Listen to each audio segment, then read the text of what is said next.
பதில் சொல்லும் கடமையிலிருந்து அமித்ஷா நழுவி இருக்கிறார். அதில் அவர் தோல்வி அடைந்திருக்கிறார். இந்த டிஜிட்டல் டிராக்நெட் உட்பட அதுக்கெல்லாம் சட்ட ரீதியான பர்மிஷனே கிடையாது. அப்ப யார் இவங்களுக்கு அனுமதி கொடுத்தது? இந்த இவ்வளவு ப்ரூட்டலா போலீஸ் நடந்துகிட்ட பிறகும் அங்க வந்த இளைஞர்களோ இளம் பெண்களோ அஞ்சி ஓடல, ஓடி ஒளியல, கோழைத்தனமாக அந்த ஸ்பாட்ல இருந்து போயிடல. எல்லாரும் ரெசிஸ்ட் பண்ணாங்க வெவ்வேறு விதங்கள்ல. நீதித்துறையில நீதிபதிகள் தேர்ந்தெடுக்கப்பட்ட மக்கள் பிரதிநிதிகள் இல்லை என்றாலும் கூட அவங்களுமே பதில் சொல்ல வேண்டிய கட்டாயம், பதில் சொல்ல வேண்டிய பொறுப்புணர்வு, அக்கவுண்டபிலிட்டி அவர்களுக்கும் இருக்கிறது என்பது இன்றைக்கு முன்னுக்கு வந்திருக்கக்கூடிய விஷயம். அனைவருக்கும் வணக்கம். பீப்புள்ஸ் டெமோக்ரசி ஆகஸ்ட் 17-23 வாரத்துக்கான தலையங்கம் அக்கவுண்டபிலிட்டி, பதில் சொல்லும் பொறுப்பு அல்லது பொறுப்பேற்கும் தன்மைங்கிறது மீண்டும் நிகழ்ச்சி நிரலுக்கு அஜெண்டாவுக்கு வந்திருக்கிறது அப்படிங்கிறது தான் தலையங்கத்தினுடைய தலைப்பு. இந்த தலையங்கம் எங்கே தொடங்குதுன்னு சொன்னால், நாடாளுமன்றத்தினுடைய மழைக்கால கூட்டத்தொடர் 13ஆம் தேதியோட முடிஞ்சிருச்சு. இந்த கூட்டத்தொடர் முழுக்க அமித்ஷா வரல, உள்துறை அமைச்சர். அவர் பதில் சொல்ல வேண்டிய பல கேள்விகள் பதில் சொல்லப்படாமலே இருந்தன. ஜூனியர் மினிஸ்டர்ஸ் தான் பதில் சொல்லிட்டு இருந்தாங்க. இவர் கடைசியாக 13ஆம் தேதி அமித்ஷா அவர்களும் பிரதமர் மோடி அவர்களும் வந்தாங்க. வந்தே மாதரம் பாடலுக்கு தான் அவங்க மெயினாக இருந்து வாயசிச்சுட்டு போயிட்டாங்க. அதனால் அந்த செஷன் முழுக்க வரல. பதில் சொல்லும் கடமையிலிருந்து அமித்ஷா நழுவி இருக்கிறார், அதில் அவர் தோல்வி அடைந்திருக்கிறார் அப்படிங்கிற அந்த பகுதியோடு தான் இந்த தலையங்கம்ங்கிறது துவங்குது. கடைசி நாள் அமித்ஷா பத்திரிகையாளர்கள் மத்தியில் லோக்சபாவுக்கு போய் என்ன பிரயோஜனம் அப்படிங்கிற முறையில் அவர் அங்கலாய்த்து கொண்டதாகவும் நமக்கு தகவல் இருக்குது. ஏன் நாடாளுமன்ற உறுப்பினர்கள் உள்துறை அமைச்சர் கண்டிப்பாக வரணும் அப்படின்னு இடதுசாரிகள், எதிர்க்கட்சிகள் எல்லாம் சேர்ந்து போராட்டமெல்லாம் கூட நடத்தினாங்க. ஏன் அவர் வரணும் அப்படிங்கிற ஒரு அழுத்தம் இருந்தது அப்படின்னா, பொதுவாகவே உள்துறை அமைச்சர் வரணும், பல கேள்விகளுக்கு பதில் சொல்லணும், அந்த பொறுப்பு அவருக்கு இருக்குது. ஆனால் அதையும் தாண்டி ஜந்தர் மந்தரில் நடந்த அந்த பிரம்மாண்டமான இளைஞர்களுடைய போராட்டம், அதில் போலீஸினுடைய அந்த கையாண்ட விதம் அப்படிங்கிறது நம்ம எல்லாருமே பார்த்தோம். லாட்டிகளால் அடிப்பது, சில காவலர்களுடைய அந்த தடிகளில் லாட்டிகளில் ஆணிகள் இருந்தது, அதை வச்சு தான் அவங்க அடித்தாங்க. அதே போல் பெண்களை கையாண்ட போது ஒரு தரக்குறைவான முறையில் அவங்களுடைய ப்ரைவேட் பார்ட்ஸ் எல்லாம் டச் பண்ணி தான் அவங்க பண்ணியிருக்காங்க, போக் பண்ணியிருக்காங்க அப்படிங்கிற விஷயங்கள் வந்தது. ஒரு வகை தொகையற்ற அளவு கண்ணீர் புகைக்குண்டு அப்படிங்கிறது வீசப்பட்டது. போலீஸோட பிக்கப் வேனில் நிறைய கற்கள் குவித்து வைக்கப்பட்டிருந்ததை பலரும் பார்த்துருக்காங்க. அப்போ போலீஸே கல் எறிஞ்சிட்டு அங்கே கூடியிருந்த இளைஞர்கள் அமைதியாக ப்ரொட்டஸ்ட் பண்ணிகிட்டு இருந்தவங்க அவங்க கல்லால் அடித்தாங்க அப்படின்னு ஒரு பில்டப் பண்ணி இவங்க அதை சாக்கா வச்சு திரும்ப போட்டு சாத்துவதற்கான ஒரு ஏற்பாட்டையும் அவங்க முயற்சி பண்ணாங்க. அதனால் போலீஸினுடைய டிக்ஷனரி இருக்கும் பார்த்தீங்களா, அதில் என்னெல்லாம் விஷயங்கள் இருந்ததோ அத்தனை அவங்க பண்ணினாங்க. ஆனால் அதையும் தாண்டி ஒரு மோசமான விஷயம் என்ன அப்படின்னாக்க, எலக்ட்ரானிக் டிராக்நெட் அல்லது டிஜிட்டல் டிராக்நெட்னு சொல்கிறோம். அநேகமாக இவ்வளவு பெரிய அஜிடேஷனில் இதுதான் முதன்முறையாக பயன்படுத்தப்பட்டிருக்குங்கிறது தான் தகவல். அதாவது ஒரே நேரத்தில் அவ்வளவு பெரிய க்ரௌடில் அந்த முகங்களை எல்லாம் வச்சு ஆட்டோமேட்டிக்காக அவர்கள் யார், அவங்க பேர் என்ன, அவங்க ஆதார் என்ன, அவர்களுடைய முகவரி என்ன, அவங்களுடைய பர்சனல் தகவல்கள் என்ன அப்படின்னு எல்லாத்தையும் கண்டுபிடிக்கக்கூடிய ஒரு ஏற்பாடு. அந்த ஏற்பாட்டை பயன்படுத்தினாங்க அப்படிங்கிற தகவலும் இதுக்குள்ளே இருக்குது. அதே போல் சில போலீஸ் அதிகாரிகள் ஒரு குறிப்பிட்ட கண்ணாடி போட்டிருந்தாங்க. அது ரேபேன் கம்பெனியோட கண்ணாடி, மேட்டா ஸ்மார்ட் கிளாஸஸ். அது ஆர்டிஃபிஷியல் இன்டெலிஜென்ஸ் அந்த பயன்பாடு அது உள்ளே இருக்குது. அதுலேயே கேமரா இருக்குது, அதில் மைக் இருக்குது, அதை வச்சு நெட்டில் பல விஷயங்கள் அனுப்ப முடியும், வைக்க முடியும். இந்த மாதிரி பல சமாச்சாரங்கள் ஒரு அட்வான்ஸ்டான தொழில்நுட்பம் என்பது உள்பட இதில் பயன்படுத்தப்பட்டது. நல்ல விஷயத்துக்கு தொழில்நுட்பத்தை பயன்படுத்தினா நமக்கு பிரச்சனை கிடையாது.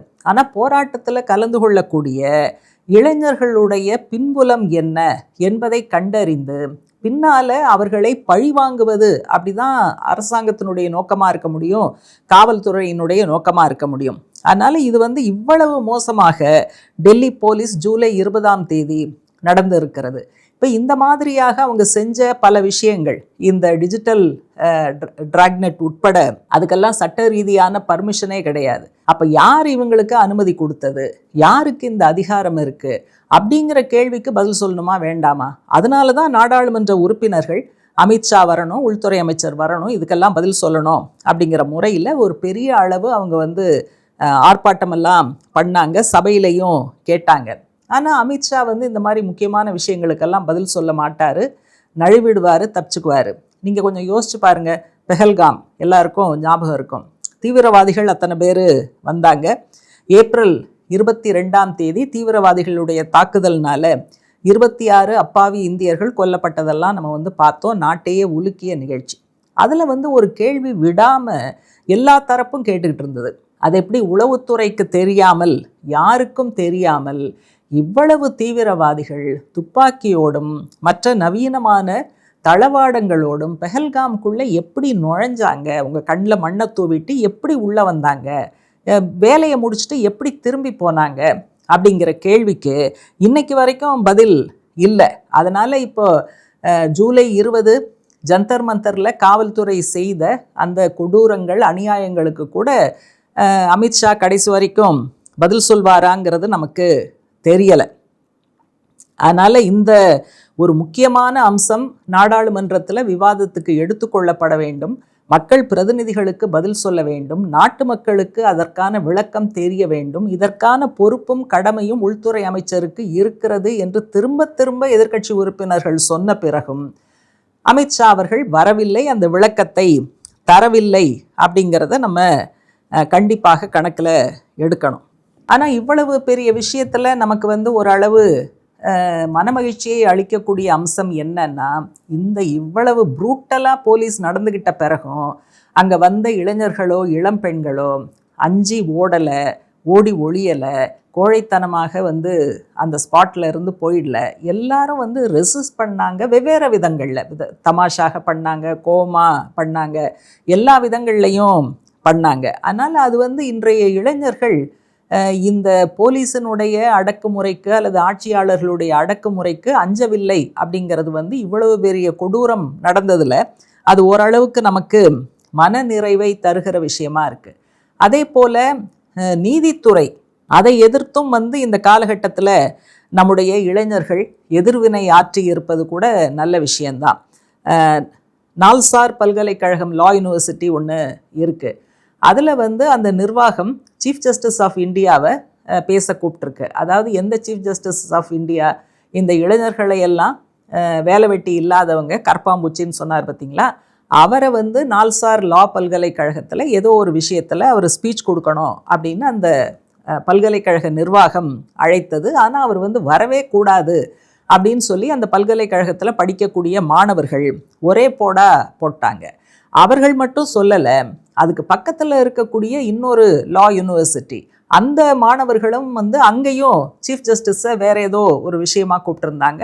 அந்த மாணவர்களும் அவர் வரவே கூடாது, எங்களையெல்லாம் இவ்வளோ தூரம் இழிவுபடுத்தி இருக்கிறார், அவர் வர்றதை இங்கே ஸ்பீச் கொடுக்கறத நாங்கள் அனுமதிக்க மாட்டோம் அப்படின்னு சொல்லிட்டாங்க. இது ஒரு அம்சம்.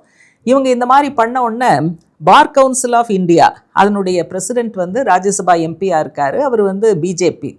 அவர் இப்படி சொன்ன, ஏன்னா லா யூனிவர்சிட்டி பார்த்தீங்களா, அதனால் பார் அசோசியேஷன் சார்பாக அந்த லா யூனிவர்சிட்டி மாணவர்கள் மேலே சிஜேஐ வரக்கூடாது அப்படின்னு சொன்ன மாணவர்கள் மேலே நடவடிக்கை எடுப்பதற்கான சில முயற்சிகளை அவர் பண்ணார்.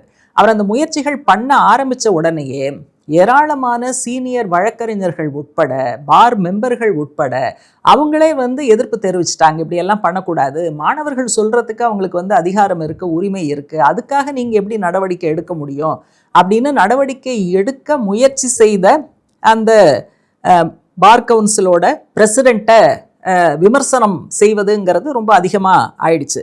அப்புறம் வேறு வழி இல்லாமல் சீஃப் ஜஸ்டிஸ் ஆஃப் இந்தியாவே அவரை அந்த பார் பிரசிடெண்ட் கிட்ட நீங்கள் இந்த மாதிரி விமர்சனம் செய்வது அல்லது நடவடிக்கை எடுப்பது கூடாது அப்படின்னு சீஃப் ஜஸ்டிஸே திட்ட வேண்டிய ஒரு அவசியம்ங்கிறது ஏற்பட்டுச்சு. இப்போ சீஃப் ஜஸ்டிஸ் இந்த மாதிரி சொல்லும்போது இன்னொரு சீனியர் ஜட்ஜ் என்ன சொன்னார்னா, அதான் ரொம்ப முக்கியமான விஷயம். அவர் சொன்னார், நீதித்துறை மீதான ஒரு நம்பகத்தன்மை, நீதித்துறையினுடைய நேர்மை, நீதித்துறையினுடைய பாரபட்சமற்ற தன்மை, இதன் மீது மக்களுக்கு நம்பிக்கை குறைந்தால் ஒரு கட்டத்தில் நீதித்துறையினுடைய தேவையே வேண்டாம் என்றாகிவிடும், தேவையற்றதாகிவிடும், நீதித்துறையே தேவையற்றதாகிவிடும் அப்படிங்கிற முக்கியமான கருத்தை கூட இன்னொரு சீனியர் ஜட்ஜ் சொன்னதாக ஒரு தகவல்ங்கிறது இருக்கு.